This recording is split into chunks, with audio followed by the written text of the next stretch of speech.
Hi, future doctors. NTA has come up with yet another update for all the NEET 2025 aspirants. നിങ്ങൾ എല്ലാവരും update അറിഞ്ഞു കാണും. അതായത് രണ്ട് കാര്യങ്ങളാണ് നമുക്ക് NTA പറഞ്ഞു തരുന്നത്. ജനുവരി 25 റിലീസ് ചെയ്ത ഈ അപ്ഡേറ്റിൽ ഒന്നാമത്തെ കാര്യം നീറ്റിന്റെ പാറ്റേൺ, എക്സാം പാറ്റേണിലുള്ള മാറ്റത്തിനെ കുറിച്ചും രണ്ടാമത്തെ കാര്യം എക്സാമിന്റെ ഡ്യൂറേഷനുള്ള മാറ്റത്തെക്കുറിച്ചുമാണ്. നമുക്ക് കാണുമ്പോൾ തോന്നും ഇതൊരു മൈന്യൂട്ട് അപ്ഡേറ്റ് ആണ്, കുഴപ്പമൊന്നുമില്ല എന്ന് തോന്നും. പക്ഷേ നമ്മൾ വളരെ ഡീറ്റെയിൽ ആയിട്ട് ഇതിനെക്കുറിച്ച് ചിന്തിക്കുമ്പോൾ നമ്മൾ മനസ്സിലാക്കേണ്ടത് this is giving us a lot of idea about the difficulty level of NEET 2025. കാരണം പ്രീ കോവിഡ് ടൈംസിൽ ഉണ്ടായിരുന്ന, കോവിഡിന് മുമ്പ് ഉണ്ടായിരുന്ന നമ്മുടെ എക്സാം പാറ്റേൺ ആൻഡ് മോഡ് തിരിച്ചു വരികയാണ് അല്ലെ. കോവിഡ് ടൈമിൽ ലോക്ക്ഡൌൺ വന്നു, ഒരുപാട് കുട്ടികൾക്ക് അവരുടെ അക്കാഡമിക്സിൽ ഒരുപാട് പ്രശ്നങ്ങൾ വന്നു. ഓൺലൈൻ ലേണിംഗിലേക്ക് കുറെ പേര് മാറി അല്ലെ. സ്കൂൾസ് ഒന്നും ഉണ്ടായിരുന്നില്ല, റെഗുലർ ക്ലാസ്സസ് ഉണ്ടായിരുന്നില്ല. അപ്പൊ അതൊക്കെ കൊണ്ട് ഈ എക്സാംസിന് പ്രിപ്പയർ ചെയ്തവർക്കും അതിൻ്റെതായ പ്രശ്നങ്ങൾ ഉണ്ടായിരുന്നു. സോ ഈ കുട്ടികളുടെ, അതായത് ഈ കോവിഡ് ടൈമിന് ശേഷമുള്ള കുട്ടികളുടെ നീറ്റ് എന്താ പറയുക എക്സ്പീരിയൻസ് വളരെ സിമ്പിൾ ആക്കുന്നതിന് വേണ്ടിയിട്ടാണ് NTA ഇങ്ങനെ ഒരു ഓപ്ഷണൽ സെഷനും കൂടി അവർക്ക് കൊടുത്തത്. അതായത് 5 questions എല്ലാ സബ്ജക്റ്റിലും അവർക്ക് ഓപ്ഷൻസ് ഉണ്ടായിരുന്നു. സെക്ഷൻ ബി ഉണ്ടായിരുന്നു, അത് ഇൻട്രൊഡ്യൂസ് ചെയ്തു. പക്ഷേ ഇപ്പോ എന്താണ്, കോവിഡ് കഴിഞ്ഞ് കുറെ സമയമായി and also students have all gotten back in to their regular mode of learning and regular school sessions ഒക്കെ നടന്നു പോവാണ് കുറച്ച് വർഷങ്ങളായിട്ട് അല്ലേ. അപ്പൊ അതുകൊണ്ട് തന്നെ ദാറ്റ്സ് അറൌണ്ട് ഇപ്പം എത്ര വർഷമായി, 5 years ആയി പോസ്റ്റ് കോവിഡ്. അപ്പൊ അതുകൊണ്ട് തന്നെ അവർ പ്രീ കോവിഡ് പാറ്റേൺ ഇപ്പൊ റീഇൻട്രൊഡ്യൂസ് ചെയ്തിരിക്കുകയാണ്. That is there will be, ആദ്യത്തെ അപ്ഡേറ്റ് ഇതാണ്, there will be no options in the question papers. രണ്ടാമത്തെന്ന് വെച്ചിട്ടുണ്ടെങ്കിൽ എക്സാമിന്റെ ഡ്യൂറേഷനെ കുറിച്ചായിരുന്നു. അപ്പൊ നമുക്ക് അവരുടെ നോട്ടിഫിക്കേഷനിലേക്ക് ഒന്ന് പോവാം. അവിടെ പറഞ്ഞിരിക്കുന്നത് the question paper pattern and examination duration will revert to the pre Covid format where there will not be any section B any more. Section B ഉണ്ടാവില്ല. And there will be a total of 180 compulsory questions അല്ലെ. 180 questions for every subject നമ്മൾ എഴുതണം.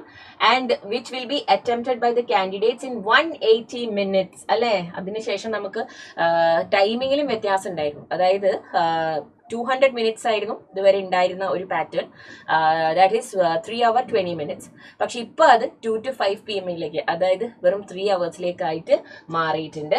അപ്പൊ 2 extra time ആ കോവിഡിന്റെ ടൈമിൽ introduce ചെയ്തതാണ് അല്ലെ, അതും ദാ ഇവിടെ റിമൂവ് ചെയ്തിട്ടുണ്ട്. ബേസിക്കലി ഇവർ പറയുന്നത് എന്താണ്, ഫോർ എവറി സബ്ജക്ട്, അതായത് physics, chemistry, botany and zoology. ഫിസിക്സിൽ 45 question, കെമിസ്ട്രിയിൽ 45 question, ബോട്ടണി 45, സുവോളജി 45, അങ്ങനെ ബയോളജിക്ക് മൊത്തം 90 question. ഓൾ ടുഗെദർ 180 questions ഇവര് ആൻസർ ചെയ്യണം എന്നാണ് പറഞ്ഞിരിക്കുന്നത്. ആൻഡ് ഓൾസോ മാർക്കിംഗ് നമ്മൾ നോക്കുകയാണെങ്കിൽ നമുക്കറിയാം +4 for every correct answer, -1 for every wrong answer. So basically 180 questionസിൽ നമുക്ക് ഇനി മുതൽ ഓപ്ഷൻസ് ഉണ്ടാവില്ല. മാൻഡേറ്ററി ആയിട്ട് എല്ലാ ക്വസ്റ്റ്യൻസും എല്ലാ സ്റ്റുഡൻസും എല്ലാ ആസ്പിരൻസും ആൻസർ ചെയ്യണം അല്ലെ. Yes, and the question paper will consist of 180 compulsory questions. Provision for optional questions introduce temporary, അത് ഉണ്ടാവില്ല. ഇനി ഡ്യൂറേഷനിലേക്ക് വരുമ്പോൾ ഇതുവരെ ഉണ്ടായിരുന്ന നമ്മുടെ എക്സാം ടൈമിംഗ് എന്ന് പറയുന്നത് പ്രീവിയസ്ലി എന്തായിരുന്നു, 3 hours 20 minutes ആയിരുന്നു. അതായത് 2 PM to 5:20 PM ആയിരുന്നു. ഇപ്പൊ എങ്ങനെയാണ്, ഇപ്പൊ ദാ അത് റിമൂവ് ചെയ്തിട്ട് നമ്മളോട് പറയുന്നത് എന്താണ്, ഇനി അങ്ങോട്ടേക്കുള്ള നമ്മളുടെ എക്സാം ടൈമിംഗ് എന്തായിരിക്കും, വെറും 3 hours ആയിരിക്കും. That will be 2 PM to 5 PM. You will not have that extra 20 minutes. Okay, ഇത്രയും കാര്യങ്ങളാണ് NTA നമ്മളോട് കൺഫേം ചെയ്തിരിക്കുന്നത്. അപ്പൊ അവര് തന്നെ നമുക്ക് വന്ന് ക്ലാരിറ്റി തരുന്നത് in a way it's A good thing അല്ലെ. കാരണം നമുക്കൊരു ഐഡിയ ഉണ്ടാകും എക്സാമിനെ കുറിച്ചും, ഇനി എന്തൊക്കെ മാറ്റങ്ങൾ ഉണ്ടാകാം, പാറ്റേണിനെ കുറിച്ചൊക്കെ നമുക്കൊരു നല്ലൊരു ക്ലാരിറ്റി ഉണ്ടാകും. പിന്നെ ഇവര് പറഞ്ഞിരിക്കുന്നത് റെഗുലർലി ഒഫീഷ്യൽ വെബ്സൈറ്റ് ചെക്ക് ചെയ്തുകൊണ്ടിരിക്കുക ഇതിനെ റിലേറ്റഡ് അപ്ഡേറ്റ്സ് ഒക്കെ ആയിട്ട്. പിന്നെ എന്തെങ്കിലും ക്ലാരിഫിക്കേഷൻ വേണമെങ്കിൽ NTA നിങ്ങൾക്ക് നേരിട്ട് കോൺടാക്ട് ചെയ്യാം, ഇമെയിൽ അയക്കാം. കൺഫ്യൂഷൻസിനൊക്കെ അവർ തന്നെ ആൻസർ ചെയ്യുന്നതാണ് പറഞ്ഞിരിക്കുന്നത്. ഓക്കെ, അപ്പം ഇതിൽ നിന്ന് നമ്മൾ എന്താണ് മനസ്സിലാക്കേണ്ടത് മക്കളെ, that is pre Covid times വരുന്നെന്ന് വെച്ചിട്ടുണ്ടെങ്കിൽ നിങ്ങൾ തന്നെ ഒന്ന് നോക്കുക. കോവിഡിന് മുമ്പുള്ള എക്സാം നീറ്റ് ക്വസ്റ്റ്യൻ പാറ്റേണും അതിനുശേഷമുള്ള എക്സാം പാറ്റേണും നോക്കിയിട്ടുണ്ടെങ്കിൽ comparatively the question paper was questions use to be difficult and mostly in the on the indirect side അല്ലെ. കഴിഞ്ഞ വർഷങ്ങളിലൊക്കെ നമുക്ക് ഈസി മീഡിയം പേപ്പേഴ്സ് എന്ന് പറയാം, ഡയറക്റ്റ് ക്വസ്റ്റ്യൻസ് ഒരുപാട് ഉണ്ടായിരുന്നു. പക്ഷെ here onwards they are indirectly telling us that നല്ല പോലെ പഠിച്ചോളൂ, കാരണം പ്രീ കോവിഡ് ടൈംസിലുള്ള പാറ്റേൺ തിരിച്ചു വരാൻ പോവാണ്. അതിന്റെ അർത്ഥം നമുക്ക് ഒന്നാമത്തെ കാര്യം അവർ ഒരു റിലാക്സേഷൻ തരുന്നില്ല, ഒരു ഓപ്ഷൻസ് തരുന്നില്ല. That means you have to learn the entire syllabus in depth അല്ലെ. കാരണം നമുക്ക് ആദ്യമൊക്കെ കുറേ പ്രാവശ്യമൊക്കെ ഞങ്ങൾ തന്നെ വന്ന് പറഞ്ഞിട്ടുണ്ട്, മക്കളെ കുഴപ്പമില്ല, സെലക്റ്റീവ് ലേണിംഗ് ചെയ്തോളൂ, ഹൈ വെയിറ്റേജ് ചാപ്റ്റേഴ്സ് നോക്കി പഠിക്കുക, അങ്ങനെ നിങ്ങൾക്ക് പെൻഡിങ് വന്ന ചാപ്റ്റേഴ്സിൽ ഹൈ വെയിറ്റേജ് ഉള്ളത് നോക്കുക എന്നൊക്കെ പറയുന്നുണ്ടായിരുന്നു. പക്ഷെ ഇനി നമുക്ക് അങ്ങനെ പറയാൻ പറ്റില്ല. കാരണം എൻറ്റയർ സിലബസ് നമ്മൾ നോക്കണം. എൻറ്റയർ സിലബസ് ഇൻ ഡീറ്റെയിൽ നമ്മൾ പഠിക്കണം. സെലക്റ്റീവ് ലേണിംഗ്, സ്മാർട്ട് ലേണിംഗ് ചിലപ്പം ഇനി നമുക്ക് വർക്കായിന്ന് വരില്ല. Because we don't know how the questions are going to come. But one thing we can do is we can always practice questions that has come previously അല്ലേ. അപ്പൊ കുറച്ച് അങ്ങോട്ട് പഴയ ഒരു 5 വർഷം മുമ്പുള്ള ക്വസ്റ്റ്യൻസും ഒക്കെ മുതൽ old pattern of questions also നമുക്ക് പ്രാക്ടീസ് ചെയ്യാം. അപ്പൊ നമ്മൾ അതിന് ഏറ്റവും അധികം ചെയ്യേണ്ടത് എന്താണ്? ഇനി നിങ്ങൾക്ക് എന്തെങ്കിലും പെൻഡിങ് ടോപ്പിക്സ് ഉണ്ടെങ്കിൽ നന്നായിട്ട് പഠിക്കുക. Because don't leave any topic and also ഇനിയുള്ള അഡ്ജസ്റ്റ്മെന്റ്സ് ഒന്നും നമ്മളെ ഹെൽപ്പ് ചെയ്യാൻ പോകുന്നില്ല. എന്തെങ്കിലും ചാപ്റ്റർ പെൻഡിങ് ആയിട്ടുണ്ടെങ്കിൽ, ബാക്ക്ലോഗ്സ് ഉണ്ടെങ്കിൽ അത് നമ്മൾക്ക് ഡീറ്റെയിൽ ആയിട്ട് തന്നെ പഠിക്കണം. അതിനായിട്ട് നമ്മുടെ XPL 3.0 നമ്മൾ ലോഞ്ച് ചെയ്തിട്ടുണ്ട്. So please join the batch if you have not join. Start learning right starting from the very first chapter till the last chapter. Entire സിലബസിനെ നമ്മൾ 20 മോഡ്യൂൾസ് ആയിട്ട് തിരിച്ച് നിങ്ങളെ ഫുൾ ചാപ്റ്റർ പഠിപ്പിക്കുന്നുണ്ട്. എല്ലാ ചാപ്റ്ററിലും നമ്മൾ എല്ലാ ടോപ്പിക്സും കവർ ചെയ്യുന്നുണ്ട്, ഒന്നും സ്കിപ്പ് ചെയ്യുന്നില്ല. ആൻഡ് ഓൾസോ ഏറ്റവും നമ്പർ ഓഫ് ക്വസ്റ്റ്യൻസ് ക്ലാസ്സിലും നമ്മൾ ക്വസ്റ്റ്യൻസ് പ്രാക്ടീസ് ചെയ്യുന്നുണ്ട്.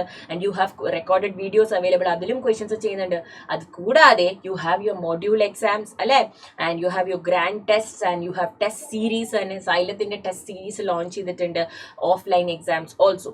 ആൻഡ് നമ്മളുടെ ഇനി അങ്ങോട്ടുള്ള എക്സാമിനേഷൻസിൽ നമ്മൾ ഈ മാറ്റം കാര്യമായിട്ട് വരുത്തുന്നതായിരിക്കും. അതായത് ഈ ഓപ്ഷൻസ് ഇല്ലാത്ത രീതിയിലുള്ള, അതായത് NTA പറഞ്ഞിരിക്കുന്ന അതേ രീതിയിലുള്ള ക്വസ്റ്റ്യൻ പേപ്പേഴ്സ് നമ്മൾ ഇൻക്ലൂഡ് ചെയ്യുന്നതായിരിക്കും. സോ നിങ്ങൾക്ക് അതിലും നല്ല പ്രാക്ടീസ് ഉണ്ടാകും. അപ്പൊ ഇവിടെ നമ്മൾ ഏറ്റവും കൂടുതൽ ശ്രദ്ധിക്കേണ്ട കാര്യങ്ങൾ എന്തൊക്കെയാണ്? ഒന്ന്, എനിക്ക് പെൻഡിങ് ആയിട്ടൊന്നും പാടില്ല, I have to cover the entire syllabus. അപ്പൊ കൃത്യമായിട്ടുള്ള ഒരു ഷെഡ്യൂൾ, ഒരു പ്ലാൻ ഇനി മുതൽ അങ്ങോട്ട് ഫോളോ ചെയ്ത് പോയാലും മതി. നമ്മളുടെ XPLന്റെ പാറ്റേൺ നിങ്ങൾക്കായിട്ട് എക്സ്ക്ലൂസീവ്ലി ഡിസൈൻ ചെയ്തിരിക്കുന്നതാണ്, അത് ഫോളോ ചെയ്യുക. 2, ഈ പുതിയ രീതിയിലുള്ള ക്വസ്റ്റ്യൻ, പുതിയത് ആസ് പഴയ ഏറ്റവും പഴയ പ്രീ കോവിഡ് ടൈംസിലുള്ള രീതിയിലുള്ള ക്വസ്റ്റ്യൻസ് പ്രാക്ടീസ് ചെയ്യുക. There will be no options in section B. You will not have any optional questions. Okay, so there will be no section B at all അല്ലെ. section B itself is removed. അതാണ് അവർ പറഞ്ഞിരിക്കുന്നത്. അപ്പോൾ there will be no options. That means you have to learn the entire syllabus in detail. എവിടെ നിന്നാണ് question വരുന്നത് പറയാൻ പറ്റില്ല. And also you have to practice maximum number of questions. അപ്പം നമ്മുടെ എക്സാംസ് എല്ലാം നിങ്ങൾ എഴുതുക, online and offline all the test എഴുതുക. ഇതേ പാറ്റേണിൽ ഞങ്ങൾ നിങ്ങൾക്ക് ആ എക്സാം കണ്ടക്ട് ചെയ്യുന്നതായിരിക്കും. ആൻഡ് ഓൾസോ XPL ജോയിൻ ചെയ്യുക. ബാച്ച് അടിപൊളിയായിട്ട് മുന്നോട്ട് പോയിക്കൊണ്ടിരിക്കുന്നുണ്ട്. ക്ലാസ്സസ് ജോയിൻ ചെയ്യുക. ഓക്കെ, അപ്പൊ എത്രയും കാര്യങ്ങൾ ഇവർ നമുക്ക് പറഞ്ഞു തന്നിട്ടുണ്ട്, അതിൽ നമുക്ക് ക്ലാരിറ്റി തന്നിട്ടുണ്ട്. രണ്ടാമത്തെ കാര്യം, വേറെ 24th ഒരു പബ്ലിക് നോട്ടീസ് വന്നിരുന്നു. അത് നമ്മുടെ ആപ്പാർ ഐഡിനെ കുറിച്ചിട്ടായിരുന്നു. ആപ്പാർ ഐ ഡി അന്നും ഞങ്ങൾ വീഡിയോസിൽ വന്ന് പറഞ്ഞിട്ടുണ്ടായിരുന്നു. അതായത് ആപ്പാർ ഐ ഡി ജനറേറ്റ് ചെയ്യുന്നത് മാൻഡേറ്ററി ഒന്നും അല്ല, പക്ഷെ ചെയ്തു വെച്ചാൽ നല്ലത്. ബിക്കോസ് നിങ്ങളുടെ ഒരു അക്കാഡമിക് റെക്കോർഡാണത് അല്ലെ. അപ്പോൾ നിങ്ങളുടെ രജിസ്ട്രേഷൻ സമയത്തൊക്കെ നിങ്ങൾക്ക് അത് യൂസ്ഫുൾ ആയിരിക്കും. ഒരുപാട് പേര് അതിനെക്കുറിച്ചും ഡൗട്ട്സ് ചോദിച്ചിരുന്നു. അതിനും ഇവർ ഇവിടെ ക്ലാരിറ്റി തന്നിട്ടുണ്ട്. അതായത് they are saying that candidates were asked to update their Aadhaar credentials and integrate their APAR ID with that. ഈ ആപ്പാർ ഐ ഡിക്ക് മുമ്പ് പറഞ്ഞിരുന്നത് ABC ID എന്നാണ്, academic bank of credits or ABC ID എന്നാണ്. അപ്പൊ APAAR I D ABC ID രണ്ടും same ആണ് അല്ലെ. സോ ഈ അക്കാഡമിക് റെക്കോർഡ്സ് ചെക്ക് ചെയ്യാനുള്ള ഈ ID മാൻഡേറ്ററി ആയിട്ട് വേണമെന്ന് NTA പറഞ്ഞിട്ടില്ല. അപ്പോൾ അന്നും നമ്മൾ പറഞ്ഞത് എന്താണ്, നിങ്ങൾക്ക് അത് ചെയ്യാൻ പറ്റുമെങ്കിൽ ഡിജി ലോക്കർ ആപ്പ് വഴി നിങ്ങൾക്ക് അത് അപ്ഡേറ്റ് ചെയ്യാം. സ്കൂളിൽ ഇപ്പോൾ പഠിച്ചുകൊണ്ടിരിക്കുന്ന ആദ്യമായിട്ട് എഴുതാൻ പോകുന്ന കുട്ടികളൊക്കെ ആണെങ്കിൽ സ്കൂൾ വഴി നിങ്ങൾക്ക് ആപ്പാർ ID ജനറേറ്റ് ചെയ്യാം എന്നുള്ള വഴികളൊക്കെ പറഞ്ഞ് ഡെമോ വീഡിയോയും സ്റ്റെപ്പ് ബൈ സ്റ്റെപ്പ് ആയിട്ട് വന്ന് കാണിച്ചു തന്നിരുന്നു. ഓക്കെ, സോ NTA പറഞ്ഞിരിക്കുന്നത് ഇത് തന്നെയാണ്. ഒരുപാട് കുട്ടികൾക്ക് ഈ കൺഫ്യൂഷൻ ഉണ്ടായിരുന്നുണ്ട്. കാരണം പലരും ഇപ്പം നീറ്റൊക്കെ റിപ്പീറ്റ് ചെയ്യുന്നവരുണ്ട്, ഒരുപാട് വർഷങ്ങൾക്ക് ശേഷം എഴുതാൻ പോകുന്നവരുണ്ട്. അവരൊക്കെ ചിലപ്പോൾ ആപ്പാർ ഐ ഡി ക്രിയേറ്റ് ചെയ്യാൻ അവർക്ക് ഡിഫിക്കൽട്ട് ആയിരിക്കും. ചില അക്കാഡമിക് റെക്കോർഡ്സ് ഒന്നും അവർക്ക് ക്ലിയർ ആയിട്ട് ഇൻഫർമേഷൻ ഉണ്ടാവില്ല. അപ്പൊ അതൊന്നും ഇല്ലാത്തവർക്ക് പ്രശ്നമില്ല എന്നാണ് ഇവർ പറയുന്നത്. Okay, so aspirants can continue to register for the exam using other available means and details of which shall be available in the information bulletin soon. അതിന്റെ അർത്ഥം ഇൻഫർമേഷൻ ബുള്ളറ്റിൻ പെട്ടെന്ന് വരുന്നതായിരിക്കും. അപ്പൊ അതിൽ നിങ്ങൾക്ക് വേറെ ഏതൊക്കെ ഡോക്യുമെന്റ്സ് യൂസ് ചെയ്ത് അപ്ഡേറ്റ് ചെയ്യാന്നുള്ളത്, അപ്ലൈ ചെയ്യാന്നുള്ളത് അവർ ക്ലിയർ ആയിട്ട് മെൻഷൻ ചെയ്തിട്ടുണ്ടാവും. So APAAR I D create ചെയ്യാൻ പറ്റുന്നില്ല, ചിലപ്പം ഡിജി ലോക്കർ ആപ്പ് വഴിയൊക്കെ ക്രിയേറ്റ് ചെയ്യുന്ന സമയത്ത് കുറെ പേർക്ക് ഒരുപാട് സമയം എറർ വന്നിട്ടുണ്ടായിരുന്നു. ആപ്പിൽ നിങ്ങൾക്ക് എന്താ പറയുക OTP വരുന്നില്ല, അല്ലെങ്കിൽ അത് കുറെ പ്രാവശ്യം റിപ്പീറ്റഡ് ടൈംസ് എറർ വരുന്നു എന്നൊക്കെ പറയുന്നുണ്ടായിരുന്നു. അപ്പോൾ അങ്ങനെയുള്ള പ്രശ്നങ്ങളൊക്കെ ഉണ്ടെങ്കിൽ വിഷമിക്കേണ്ടെന്നാണ് ഇതുവഴി നിങ്ങൾ മനസ്സിലാക്കേണ്ടത്. പിന്നെ ഇനി നിങ്ങൾ ആപ്പാർ ID ക്രിയേറ്റ് ചെയ്യാൻ ആഗ്രഹിക്കുന്നുണ്ടെങ്കിൽ അതിന്റെ ഒരു സ്റ്റെപ്പ് ബൈ സ്റ്റെപ്പ് ഗൈഡ് നമ്മളുടെ NTA തന്നെ കൊടുത്തിട്ടുണ്ട്. ഓൾറെഡി ഞങ്ങൾ നിങ്ങൾക്ക് ഒരു ഡെമോ വീഡിയോ ഒക്കെ കാണിച്ചു തരുന്നു എങ്ങനെ ചെയ്യണം എന്നുള്ളത്. സോ ഇൻ കേസ് ഇനി ആർക്കെങ്കിലും അതിൽ കൺഫ്യൂഷൻ ഉണ്ടെങ്കിൽ please refer to this step by step guide. Okay, ഈ ബുള്ളറ്റിനും നമ്മളുടെ ഒഫീഷ്യൽ വെബ്സൈറ്റിൽ NTA ഒഫീഷ്യൽ വെബ്സൈറ്റിൽ കിടക്കുന്നുണ്ട്. അപ്പോൾ ഇതാ APAAR ID ABC ID it's the same thing. Okay, പേര് കണ്ട് കൺഫ്യൂഷൻ ആവണ്ട. നമ്മൾ ഡെമോയിൽ കാണിച്ചതുപോലെ തന്നെയുള്ള എങ്ങനെ ക്രിയേറ്റ് ചെയ്യണം ഡിജി ലോക്കർ ആപ്പ് വഴി എന്നുള്ളത് എല്ലാ ഡീറ്റെയിൽസും ഇവിടെ കൊടുത്തിട്ടുണ്ട്. അപ്പോൾ അത് നോക്കി നിങ്ങൾ ക്രിയേറ്റ് ചെയ്യുക. If you have not created and അത് ചെയ്തിട്ടില്ലെങ്കിലും കുഴപ്പമില്ല. നിങ്ങളുടെ ആധാർ ഐഡിയും നിങ്ങളുടെ ആധാർ നമ്പർ ഡീറ്റെയിൽസ് എല്ലാം കറക്റ്റായിട്ട് അപ്ഡേറ്റഡ് ആണ്. നെയിം, സ്പെല്ലിംഗ് ഇതൊക്കെ ശരിയാണ്. ആധാർ ഒത്തന്റിക്കേഷൻ ചെയ്തിട്ടുണ്ട്. ആൻഡ് ആ ഡീറ്റെയിൽസും ആധാർ മൊബൈൽ നമ്പറും നമ്മൾ ലിങ്ക്ഡ് ആണ്. ആ mobile number and email ID ഒക്കെ ഇൻ യൂസ് ആണ്. ഇതൊക്കെ ഓക്കെ ആണെങ്കിൽ വേറെ ഒന്നും ഓർത്ത് നിങ്ങൾ ടെൻഷൻ അടിക്കേണ്ട ആവശ്യമില്ല കേട്ടോ. അപ്പൊ ഇത് ജസ്റ്റ് ഈ അപ്ഡേറ്റ് പറഞ്ഞപ്പോൾ ഇതും കൂടി ഒന്ന് പറഞ്ഞേ ഉള്ളൂ. ഇതൊന്ന് ശ്രദ്ധിക്കുക. ഇതാണ് മെയിൻ ആയിട്ടുള്ള കാര്യം. ഓക്കെ, സോ ഇനി ആണെങ്കിലും പഠിച്ചു തുടങ്ങാം. അയ്യോ എനിക്ക് കുറെ പെൻഡിങ് ഉണ്ട്, ഞാൻ ഹൈ വെയിറ്റേജ് മാത്രം പഠിച്ചു പോകാമെന്ന് വിചാരിച്ചതായിരുന്നു എന്നൊക്കെ വിചാരിച്ചു ഇനി ടെൻഷൻ ആവോ പാനിക് ആവോ ഒന്നും വേണ്ട. You still have time. കറക്റ്റായിട്ട് പറഞ്ഞാൽ ഇന്ന് മുതൽ 98 ഡേയ്സ്, ഐ തിങ്ക് 98 ഡേയ്സ് നമുക്കിനി നീറ്റിന്റെ ബാക്കിയുണ്ട്. അപ്പൊ കുഴപ്പമൊന്നുമില്ല, നമുക്ക് പഠിക്കാം. Okay, XPL 3.0 is actively running. You can join that. ഇനി അതല്ല ടെസ്റ്റ്സ് മാത്രമാണ്, നിങ്ങൾക്ക് ക്വസ്റ്റ്യൻസ് മാത്രമാണ് പ്രാക്ടീസ് ചെയ്യാൻ ഉദ്ദേശിക്കുന്നത്, ടെസ്റ്റ് സീരീസ് ഉണ്ട്. നമ്മുടെ സൈലം ടെസ്റ്റ് സീരീസ് നിങ്ങൾക്ക് പർച്ചേസ് ചെയ്യാം. അതല്ല ഇനി ഓഫ്ലൈൻ ആയിട്ട് പഠിക്കാനാണ് നിങ്ങൾ ആഗ്രഹിക്കുന്നതെങ്കിൽ നമ്മുടെ LMRP offline revision program run ആയിക്കൊണ്ടിരിക്കുന്നുണ്ട്. You can join that. അടിപൊളിയായിട്ട് ഫുൾ സിലബസ് നിങ്ങൾക്ക് ഓഫ്ലൈൻ ആയിട്ട് പഠിക്കാം.